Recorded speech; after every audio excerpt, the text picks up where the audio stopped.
3,600 electric coaches for ground level and underground railways, 6,400 petrol and oil engine buses and coaches, 2,700 trams and modern trackless trolley buses. This is London's great transport fleet.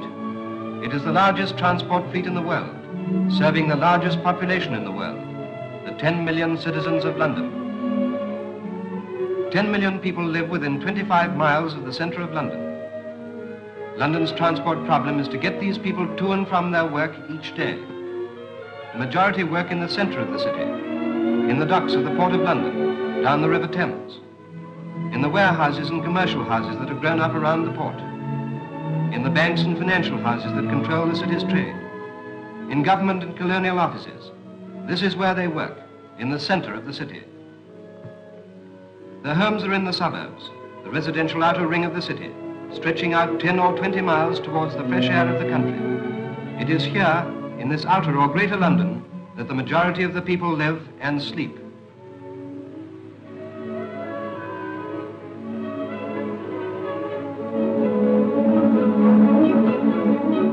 The first workman is leaving for work. The great influx into the city is starting. This is the greatest daily movement of people in the world, from their homes into the city. Preparing the rolling stock for this great tide of people, 8,000 workmen have been working in the repair and maintenance depots.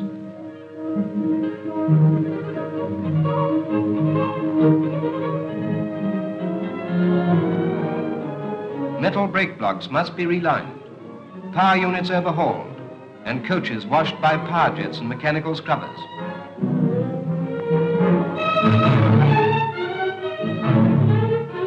In tram and bus depots, similar work is in hand. Engines have to be tuned. Punctures have to be avoided in 50,000 pneumatic tires. Finally, the refueling.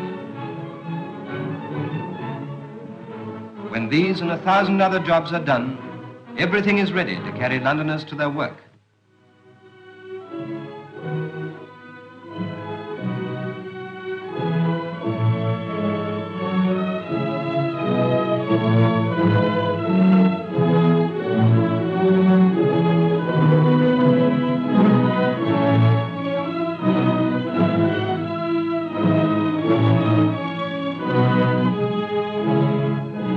Number 578, line 8. Move out onto the line. The drivers are ready. Power plants are working.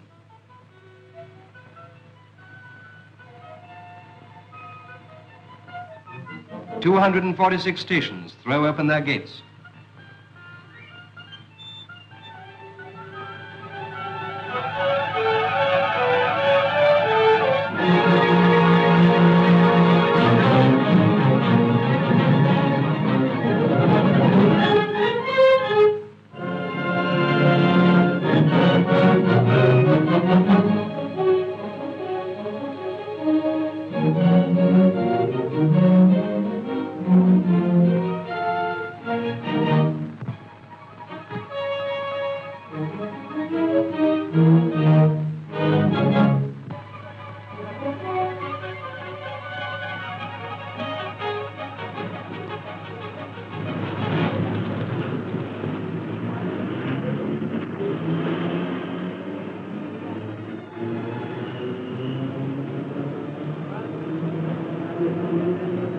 North, south, east and west, the trains pull out of terminal stations to converge on the metropolis, running first through the green belt, through the green fields and pastures of outer London, and on and in to the city.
Curious patterns reveal the presence of enemy bombers, trying to escape the unhealthy attentions of British fighters.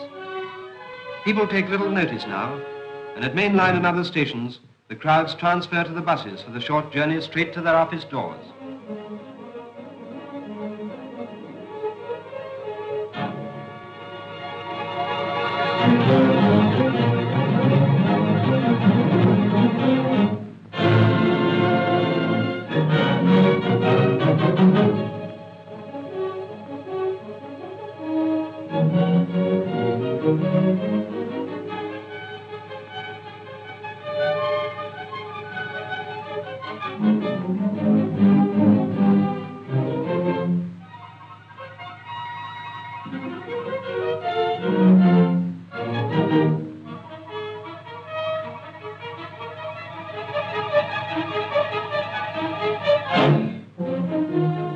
While the traffic roars through the city streets, below, 50, 60, 90 feet below, the trains are pulling into underground stations at the rate of one every 90 seconds.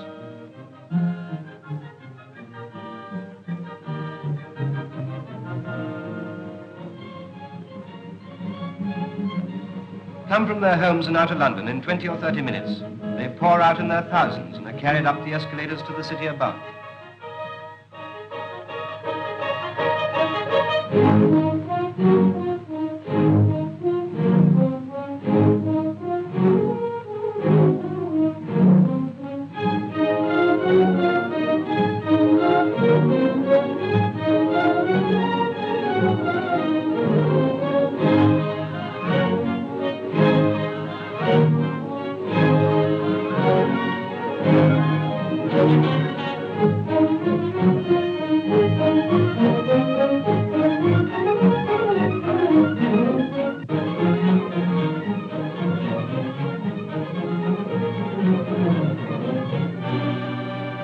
Through the underground ticket halls and up to the daylight. Up to the Bank of England and the Stock Exchange, the financial heart of Britain, the financial heart of Britain's trade with the world. And on under the city to other stations. Up they pour, up to their offices that lie in the shade of St. Paul's Cathedral, to the busy newspaper offices of Fleet Street. Shop girls hurry to their counters in the great department stores of the West End. Clerks hurry to their desks down the city's ancient alleys and byways. Through the maze of warehouses, dock workers go down to the docks. Straw-hatted bank messengers, bank managers, stockbrokers are thronging the pavements of the city. And so, flowing on in their millions, these, the ordinary people of London, bring to life the work of the largest city in the world.